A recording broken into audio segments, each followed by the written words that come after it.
यशवा उसका 24वां बाब और उसकी 16वीं आयत से 33वीं आयत तक।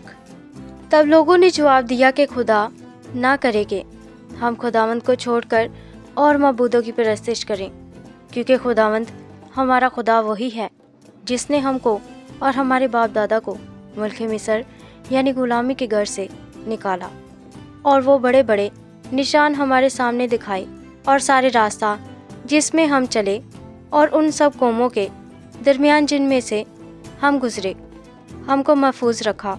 और खुदावंद ने सब कौमों यानी अमोरियों को जो इस मुल्क में बसते थे हमारे सामने से निकाल दिया। सो हम भी खुदावंद की परस्तिश करेंगे क्योंकि वो हमारा खुदा है। यशवा ने लोगों से कहा, तुम खुदावंद की परस्तिश नहीं कर सकते क्योंकि वो पाक खुदा है, वो गयूर खुदा है। वो तुम्हारी खताएं और तुम्हारे गुनाह नहीं बख्शेगा अगर तुम खुदावंद को छोड़कर अजनबी मबूदों की परस्तिश करो तो। अगरचा वो तुमसे नेकी करता रहा है तो भी वो फिर कर तुमसे बुराई करेगा और तुमको फना कर डालेगा।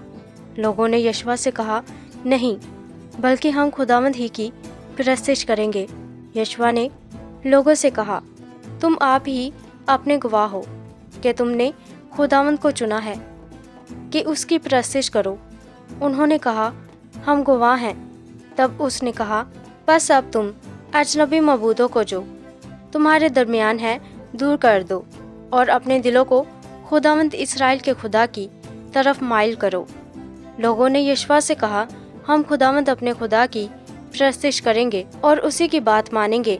सो यशवा ने उसी रोज़ लोगों के साथ अहद बांधा और उनके लिए सिकम में आइन और कानून ठहराया।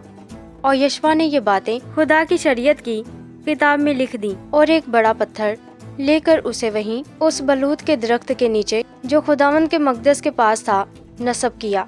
और यशवा ने सब लोगों से कहा कि देखो, ये पत्थर हमारा गवाह रहे, क्योंकि उसने खुदावंद की सब बातें जो उसने हमसे कहीं सुनी हैं, इसलिए यही तुम पर गवाह रहे, ताना हो कि तुम अपने खुदा का इनकार कर जाओ। फिर यशवा ने लोगों को उनकी अपनी अपनी मिरास की तरफ रुखसत कर दिया। और इन बातों के बाद यूं हुआ कि नून का बेटा यशवा खुदावंद का बंदा 110 बरस का होकर रहलत कर गया, और उन्होंने उसी की मिरास की हद पर तिमनत सरा में जो इफ्राइम के कोहिस्तानी मुल्क में कोहे हबस के शमाल की तरफ को है उसे दफन किया। और इस्राएली खुदावंद की परस्तिश यशवा के जीते जी और उन बुजुर्गों के जीते जी करते रहे जो यशवा के बाद जिंदा रहे, और खुदावंद के सब कामों से जो उसने इस्राएलियों के लिए किए वाकिफ थे। और उन्होंने यूसुफ की हड्डियों को जिनको बनी इस्राएल मिस्र से ले आए थे सिकम में उस ज़मीन के कता में दफन किया जिसे यकूब ने सिकम के बाप हमूर के बेटों से चांदी के 100 सिक्कों में खरीदा था। और वो ज़मीन बनी यूसुफ की मिरास ठहरी। और हारून के बेटे अलीजर ने रहलत की और उन्होंने उसे उसके बेटे फनिहास की पहाड़ी पर दफन किया जो इफ्राइम के कोहिस्तानी मुल्क में उसे दी गई थी।